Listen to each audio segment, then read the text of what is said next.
Gold trusted gold buyers మీరు తాకట్టు పెట్టిన బంగారాన్ని విడిపించి ఈ రోజు ఉన్న మార్కెట్ ధరకు కొనబడను.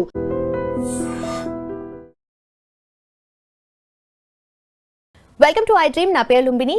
ఇన్వెస్ట్మెంట్ చేయాలని చాలా మందికి ఉంటుంది, కాకపోతే నాలెడ్జ్తో కూడిన ఇన్వెస్ట్మెంట్ అనేది మోస్ట్ ఇంపార్టెంట్ కదా. సో ఏ ఫండ్స్లో ఇన్వెస్ట్ చేయాలి, ఎప్పుడు ఇన్వెస్ట్ చేయాలి అండ్ రిస్క్ ఫ్యాక్టర్స్ ఏముంటాయి, ఇవన్నీ ఒక ప్రాపర్ అనాలిసిస్ ఇవ్వడానికి ఒక గైడ్ మనతో పాటు వాళ్ళు ఉన్నారనమాట. మన guest today we have mutual fund distributor PS Chandrashekar garu with us. Let's talk to him. Hello sir, how are you? So first of all మనకు డిఫరెంట్ సెక్టార్స్ ఉన్నాయి కదా ఇన్వెస్ట్మెంట్ చేయడానికి, డిఫరెంట్ కేటగిరీస్ ఉన్నాయి. ఫర్ ఎగ్జాంపుల్ స్టాక్స్ కానీ, mutual funds కానీ, SIF కానీ, AIF కానీ and దాంతోపాటు PMS. సో ఇప్పుడు కరెంట్ సినారియోలో దేంట్లో ఇన్వెస్ట్ చేస్తే బెటర్ అంటారు? వెరీ గుడ్ క్వశ్చన్ అండి. Latest trends categories of investments గురించి మాట్లాడదాం మేడం. ఇవాళ ఏమనుకున్నానంటే ప్రతి ఒక్కరికి అసలు ఏ విధంగా ఏ కేటగిరీస్ అనేది ఇన్వెస్ట్మెంట్స్ ఉన్నది ఉంది, దాంట్లో రిస్క్ ఎంత ఉంటుంది, ఎలా రిటర్న్స్ వస్తాయి అనేది కూడా మాట్లాడదాం మేడం. జనరల్గా ప్రతి ఒక్కరూ ఇంతవరకు చేసేది ఏంటంటే ఇన్వెస్ట్మెంట్స్ చేసేటప్పుడు ఇన్ఫ్లేషన్ బీట్ చేసే రిటర్న్స్, కరెక్ట్. సో అలాంటివి మన కస్టమర్స్ ఎక్కడ చూస్తున్నారంటే ఫోకస్ అంతా ఇలాంటి టైప్ ఆఫ్ కేటగిరీస్లో చూస్తున్నారు. మనం మాట్లాడుకున్నాం ఫస్ట్ స్టాక్స్ అండి, రెండోది మ్యూచువల్ ఫండ్స్ అండి, మూడోది SIF, okay, specialised investment plans, right, funds. Fourth PMS, portfolio management services. Fifth AIF, alternative investment fund, right. ఈ 5 ఇప్పుడు లేటెస్ట్ ట్రెండ్స్లో ఉన్నాయి. So let's understand one by one అండి. స్టాక్స్ అంటే ఏంటి? స్టాక్స్ అంటే ఏంటి? ఒక ఈక్విటీ, మార్కెట్, ఆ కంపెనీ షేర్, రైట్. సో అది కొనుక్కునేటప్పుడు ఒక ఓనర్షిప్, ఎవరైతే ఇన్వెస్ట్ చేస్తారో పార్ట్ ఆఫ్ ద ఓనర్షిప్ అవుతారు ఆ స్టాక్స్ కొనుక్కునేటప్పుడు. స్టాక్స్ అనేది 2 విధాలుగా ఉంటాయి. ఒకటి ఏంటంటే ఈక్విటీ కొనుక్కుని లాంగ్ టర్మ్ వదిలేయడం, వెల్త్ క్రియేట్ అయినప్పుడు తీసుకోవడం. లేదంటే ఇంకోటి అదే స్టాక్స్లో futures and options, derivatives tradings చేసుకుంటుంటారు. ఫస్ట్ అది. రెండో కేటగిరీ ఏమో మ్యూచువల్ ఫండ్స్. మ్యూచువల్ ఫండ్స్లో జనరల్గా స్కీమ్స్ అనేది ఉంటుంది.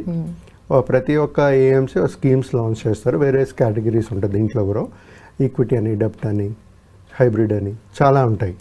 సో మ్యూచువల్ ఫండ్స్లో ఏంటంటే ఒక స్కీమ్ తయారు చేసి, ఒక ఫండ్ మేనేజర్ ఒక స్కీమ్ తయారు చేసి దాంట్లో ఒక 40 to 50, 60 స్టాక్స్ అనేది పెడతారు. అది ఒక స్కీమ్. సో ఇక్కడ ఏం చేస్తారంటే ఒక పూల్ ఆఫ్ ఇన్వెస్ట్మెంట్, ఒక ఇన్వెస్ట్మెంట్స్ ప్రతి ఒక్క ఇన్వెస్ట్ చేసిన అమౌంట్ ప్రతి ఒక్క ఇన్వెస్టరు ఒక స్కీమ్లో చేసేటప్పుడు పూల్ చేసి అలాంటి స్టాక్స్ అలాంటి స్కీమ్లో ఫండ్ మేనేజర్ ఇన్వెస్ట్ చేస్తుంటారు. సో అక్కడ ఫండ్ మేనేజర్ ఏం చేస్తుంటాడంటే మార్పులు ఏదైనా చేయాలనుకునేటప్పుడు స్టాక్స్ చేస్తూ ఉంటారు మ్యూచువల్ ఫండ్స్లో. ఓకే, ఇప్పుడు third specialised investment fund. Okay, ఈ SIFస్లో ఇన్వెస్ట్ చేయాలి అనుకుంటే ప్రతి ఒక్క ఇన్వెస్టర్ దగ్గర మినిమం 10 lakhs ఇన్వెస్ట్ చేయాలి. ఓకే, 10 lakhs ఇన్వెస్ట్ చేసిన తర్వాత దీనికి ఒక డీమ్యాట్ అకౌంట్ అనేది రిక్వైర్మెంట్ ఉంటుంది, తీసుకోవాలి.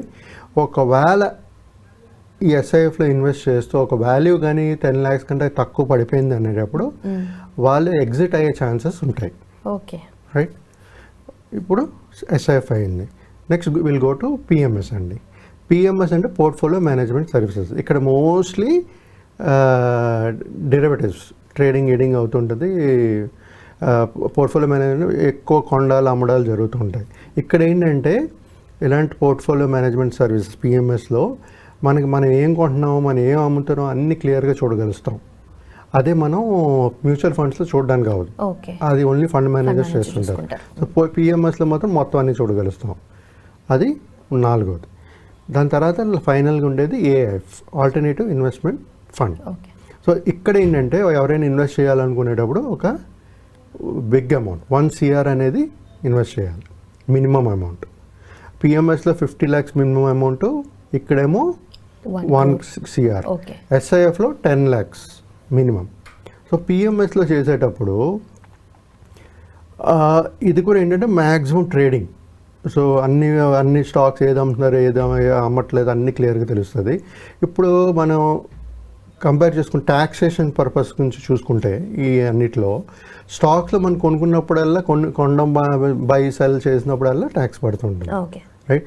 సో మ్యూచువల్ ఫండ్స్లో ఏంటంటే ఎప్పుడైతే మనం ఒక వెల్త్ క్రియేట్ అయ్యి లాంగ్ టర్మ్ క్యాపిటల్ గెయిన్స్ కానీ షార్ట్ టర్మ్ క్యాపిటల్ గెయిన్స్ కానీ ఉండేటప్పుడు ట్యాక్సేషన్ అని పడుతుంది. ఓకే. లాంగ్ టర్మ్ ఏమో 12.5% ట్యాక్సేషన్, అంటే అబోవ్ 1 ఇయర్, బిలో 1 ఇయర్ అయితే 20% ట్యాక్సేషన్ ఉంటుంది. ఇప్పుడు ఎస్ఐఎఫ్కి వద్దాం madam. SIF is similar to mutual fund taxation. Okay. So ఇప్పుడు నాలుగోది ఏంటి మనం మాట్లాడుకుంటుంది? పిఎంఎస్లో ఎలాగుంటుందంటే ఈ ట్యాక్సేషను మనం కొంటూ అమ్ముతూ ఉంటాం కదా, అదే టైంలో ట్యాక్సేషన్ పడుతూ ఉంటుంది. దాని విత్ ఇన్ ఇయర్ అమ్మారనుకోండి 15% ట్యాక్సేషన్ ఉంటుంది. అబోవ్ 1 ఇయర్ ఉంటే 10% ట్యాక్సేషన్ ఉంటుంది. ఇక్కడ ఈ ట్యాక్సేషన్ కాకుండా మళ్ళీ ఫీ అనేది ఛార్జ్ చేస్తుంటారు. ప్రతి ఒక్క ఏఎంసీ ఎవరైతే పిఎంఎస్ అనేది ఉంటుందో, ప్రొడక్ట్ ఉంటుందో వాళ్ళ దగ్గర ఈ ఫీ అనేది కూడా ఛార్జ్ చేస్తుంటారు. ఇప్పుడు ఆల్టర్నేటివ్ ఫండ్ ఏఎఫ్కి వెళ్దాం. ఏఎఫ్ ఏంటంటే 1 CR మినిమం ఉండాలి. మనం మాట్లాడుకున్నట్టుగా ఇక్కడ 3 కేటగిరీస్ ఉంటాయి. Category 1, category 2, category 3. కేటగిరీ 1లో మేడం ఎక్కడెక్కడ ఇన్వెస్ట్ చేస్తారో అర్థం చేసుకుందాం. ఇన్ఫ్రాస్ట్రక్చర్ డెవలప్మెంట్, స్టార్టప్స్, ఎస్ఎంఈస్, తర్వాత ఈ social venture funds, social venture funds కానీ, వెంచర్ క్యాపిటల్ ఫండ్స్ కానీ, లేకపోతే ఏంజల్ ఫండ్స్ కానీ, ఇలాంటి ప్రోడక్ట్స్లో ఇన్వెస్ట్ చేస్తూ ఉంటారు. కేటగిరీ 2కి వెళ్దాం. కేటగిరీ 2 ఇన్ ఏఎఫ్ వెళ్ళినప్పుడు ఇక్కడ ప్రైవేట్ ఈక్విటీలో ఇన్వెస్ట్ చేస్తారు, డెప్ట్లో ఇన్వెస్ట్ చేస్తారు, అండ్ అదర్ ఇన్వెస్ట్మెంట్స్లో చేస్తుంటారు. కేటగిరీ 3కి వెళ్దాం. కేటగిరీ 3కి వెళ్ళేటప్పుడు ఏంటంటే మేడం ఇక్కడ ఎంప్లాయ్ డైవర్స్ చేస్తారు. కాంప్లెక్స్ ట్రేడింగ్ స్ట్రాటజీస్ ఉంటాయి. కాంప్లెక్స్ ట్రేడింగ్ స్ట్రాటజీస్ ఉంటాయి. ఇక్కడ ఏంటంటే ఇలాంటి ట్రేడింగ్ అన్ని హెడ్జింగ్ చేయడానికి వాడుతూ ఉంటారు, రైట్? లేకపోతే hedge funds, private investments in public equity, PIPE అంటారు. సో ఇలాంటి కేటగిరీలో ఇలాంటి ఇన్వెస్ట్మెంట్స్ అనేది చేస్తూ ఉంటారు. ఇలాంటి ఈ పిఎంఎస్లో, ఈ ఏఎఫ్లో ఇన్వెస్ట్ చేసేటప్పుడు హెడ్జింగ్, ఈ స్ట్రాటజీస్ అనేది కొంచెం కాంప్లెక్స్గా ఉంటుంది, రిస్క్ కూడా చాలా ఎక్కువ ఉంటుంది. ఇప్పుడు రిస్క్ ఫ్యాక్టర్ చూసుకుందాం. పిఎంఎస్, ఏఎఫ్, ఎస్ఐఎఫ్ రిస్క్ ఎక్కువ ఉంటుంది కంపేర్ టు మ్యూచువల్ ఫండ్స్. స్టాక్స్లో కూడా డైరెక్ట్ స్టాక్స్ కొంటాం కాబట్టి అక్కడ రికమెండేషన్స్ బేస్ మీద మనం కొంటాం, అమ్ముతాం, రైట్? మళ్ళీ అక్కడ రికమెండేషన్స్ ఉంటేనే మనం ఏం చేయాలి అనేది చేయగలుగుతాం. ఇక్కడ ఏంటంటే పిఎంఎస్లోని దీంట్లో ప్రతి ఒక్క ఫండ్ మేనేజర్ ఉంటారు, వాళ్ళు మేనేజ్ చేస్తారు. బట్ రిస్క్ అనేది ఎక్కువ ఉంటుంది. సో ఎవరైతే ఎక్కువ రిస్క్ తీసుకోగలరో వాళ్ళు ఎస్ఐఎఫ్, పిఎంఎస్, ఏఎఫ్ అనేది సెలెక్ట్ చేసుకోవచ్చు. సో రిస్క్ అపెటైట్ బట్టి ప్రతి ఒక్కరికి ఇలాంటి latest category of investments suit అవ్వదు. వాళ్ళ ఏజ్, వాళ్ళ ఎంత డ్యూరేషను, వాళ్ళ రిస్క్ అపెటైట్ బట్టి వాళ్ళు ఇలాంటి టైప్ ఆఫ్ ఇన్వెస్ట్మెంట్స్ అనేది ఏది సూటబుల్ అనేది సెలెక్ట్ చేసుకుంటూ ఇన్వెస్ట్ చేస్తూ పోవాలి. సో ఈ విధంగా ప్రతి ఒక్కరూ ప్లాన్ చేసుకోవచ్చు మేడం. ఇది లేటెస్ట్ కేటగిరీస్ ఆఫ్ ఇన్వెస్ట్మెంట్ అన్నమాట. సో జనరల్గా నేనేంటంటే మ్యూచువల్ ఫండ్ డిస్ట్రిబ్యూటర్ కాబట్టి మనం చూడండి, స్టాక్స్ అంటే ఒక షేర్ వాల్యూ ఎంత ఉందో అంత పెట్టి కొనాలి, కరెక్ట్? మ్యూచువల్ ఫండ్స్లో 100 రూపాయలు కూడా సిప్ స్టార్ట్ చేసుకోవచ్చు, రైట్? మూడోది ఎస్ఐఎఫ్ అంటే మినిమం ఇన్వెస్ట్మెంట్ 10 లక్షలు ఎస్ఐఎఫ్. అది పిఎంఎస్లో 50 లక్షలు, right? 1 CR AF. So mutual ఫండ్స్లో ఇవన్నీ 100 రూపాయల నుంచి మీరు 1 కోటి రూపాయల వరకు ఇన్వెస్ట్ చేయొచ్చు, అవునా కదా? సో ఫ్లెక్సిబిలిటీ ఉంది. ప్లస్ మనం ప్రతిరోజు చూసుకోవాల్సిన అవసరం లేదు, మనకు ఫండ్ మేనేజర్. ఎందుకంటే స్టాక్స్ కొనేటప్పుడు ఏం చేస్తాం, రెగ్యులర్ మానిటర్ చేయాలి, మనం అన్నీ చేస్తాం. ఈ పిఎంఎస్ కానీ ఎస్ఐఎఫ్ కానీ ఇవి ప్రొడక్ట్ ఆఫ్ స్టాక్సే కదా, అక్కడ కూడా ట్రేడింగ్ డెరివేటివ్స్ కొంటున్నారు కదా. కొనేటప్పుడు ఆ రిస్క్ అనేది ఉంటుంది, మనం చూసుకుంటుండే ఆ టెన్షన్ అనేది ఉంటుంది. ఒక ఇన్వెస్టర్, కస్టమర్ డిసైడ్ అవ్వాలి వాళ్ళకి ఎలాంటి ప్రోడక్ట్ కావాలి, నేను అంత రిస్క్ తీసుకోగలనా లేదా, నాకు రిటర్న్స్ ఇంత కావాలన్నప్పుడు ఇంత రిస్క్ తీసుకోగలనా లేదా అనేది చూసుకుంటూ ఏ ప్రోడక్ట్స్ వాళ్ళకి బెస్ట్ సూటబుల్ అనేది అడ్వైస్ తీసుకుని ఇన్వెస్ట్మెంట్స్ అనేది చేయాలి madam. Okay. And also mutual ఫండ్స్లో అంటే ఇఫ్ ఇన్ కేస్ మనకు కావాలి అనుకుంటే మన చాయిస్ మనం మాన్యువల్గా కూడా చేస్తూ ఉండొచ్చు కదా డైలీ. చేసుకోవచ్చు. ఫిజికల్ మీరు లంసమ్గా యాడ్ చేసుకోవచ్చు, ఎస్ఐపిస్గా యాడ్ చేసుకోవచ్చు. ఓకే. చిన్న నుంచి 100 రూపాయల నుంచి కోటి ఏంటి 2 కోట్లు 3 కోట్లు కూడా చేసుకోవచ్చు. బట్ ఈ అన్ని ఈ పిఎంఎస్ కానీ ఎస్ఐఎఫ్ కానీ అన్ని కాంబినేషన్ ఆఫ్ దీస్ ప్రోడక్ట్సే కదా. మ్యూచువల్ ఫండ్స్లో పెడుతుందే కదా. మ్యూచువల్ ఫండ్స్లో ఏంటంటే ఒక స్కీమ్ తయారు చేసి స్టాక్స్ పెడుతున్నారు. ఇక్కడ డైరెక్ట్గా స్టాక్స్ డెరివేటివ్ ఇన్వెస్ట్ చేస్తున్నారు, మళ్ళీ అదర్ డెప్ట్ ఫండ్స్ కూడా ఇన్వెస్ట్ చేస్తున్నారు. కంపెనీస్లో ఇన్వెస్ట్ చేస్తున్నారు, ఎస్ఎంఈస్ ఇలాంటి కంపెనీస్లో ఇన్వెస్ట్ చేస్తున్నారు. సో వాళ్ళకి ఎలాంటి ప్రోడక్ట్స్ సూటబుల్ అనేది చూసుకోవాలి. రిస్క్ ఎప్పుడైతే ఎంతవరకు తీసుకోగలరు అనేది చూసుకోవాలి. ఎందుకంటే ఈ ప్రోడక్ట్స్ రిస్క్లు ఉంటాయి.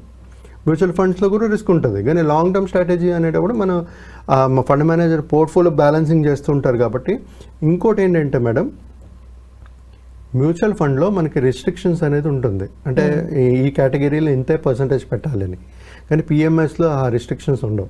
సో అందుకే వాళ్ళు ఈ గిర్పులు చేస్తూ రిస్క్ ఎక్కువ తీసుకుని రిటర్న్స్ ఎక్కువ జనరేట్ చేయగలుగుతారు. But it's not 100% sure. So ఎవరికి అలాంటి రిస్క్ తీసుకుని రిటర్న్స్ రావాలి అనుకున్నప్పుడు ప్లాన్ చేసుకోవచ్చు. ఓకే. ఎస్. సో చూసారు కదా ఎన్ని కేటగిరీస్ ఉంటాయి అండ్ అవి ఎలా పర్ఫామ్ చేస్తే దాన్ని బట్టి మీ ప్రోడక్ట్ సెలెక్షన్ ఎలా ఉండాలనేది క్లియర్గా అర్థమైందని అనుకుంటున్నాను. Thank you so much for watching. Keep watching I dream.